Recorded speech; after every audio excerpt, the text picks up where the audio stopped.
আসসালামাইকুম। আমি সৌদি আরব প্রবাসী। আমি সৌদিতে 7 বছর হলো থাকি। আমি প্রত্যেক 2 বছর পর পর বাড়িতে যাই আসি। সৌদির বিষয়ে মানুষ যে খারাপ কথাগুলো বলে যে মেয়েরা এসে খারাপ কাজ করে, আসলে এটা কিছুই না। যারা কামচোরা মানুষ এসে কাজ করতে পারে না, ওরা বলে যে এই করে সেই করে। আমরা 7 বছর হইল রয়েছি, আমাদের সাথে তো কোনো খারাপ কিছু হয় না। আমরা কাজ জানি, ভাষা জানি। প্রথমত যারা নতুন অবস্থায় আসবো তাদের একটু সমস্যা হয়, ভাষা জানে না, কি বলে, কাজ ঠিক মতো করে না, ওদেরকে খাইতে দেয় না।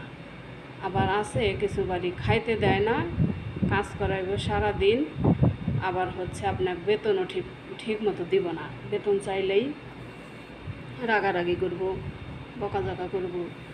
নতুন লোকদের সাথে এরকম, কিন্তু আমাদের পুরান যারা আছি তাদের সাথে এরকম করে সাহস পায় না, কারণ আমরা ভাষা জানি। এতটুকুই খারাপ।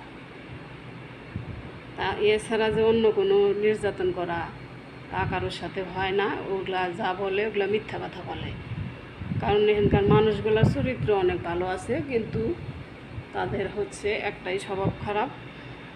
খাউন দাউন, তেল সাবান এগুলা দিতে সমস্যা করে, দিতে চায় না। কাজ করাইব 14 গোষ্ঠী সব এক জায়গায় এনে খাইব, তো খাওয়াও, এগুলাই কাজ। এতটুকুই।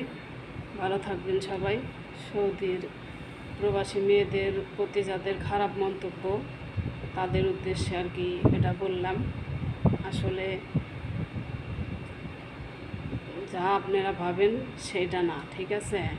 এখানে কাজ করে খায় যারা আসছে, প্রত্যেকটা মানুষই কাজ করে খায়, খারাপ কোনো কাজ কেউ করে না।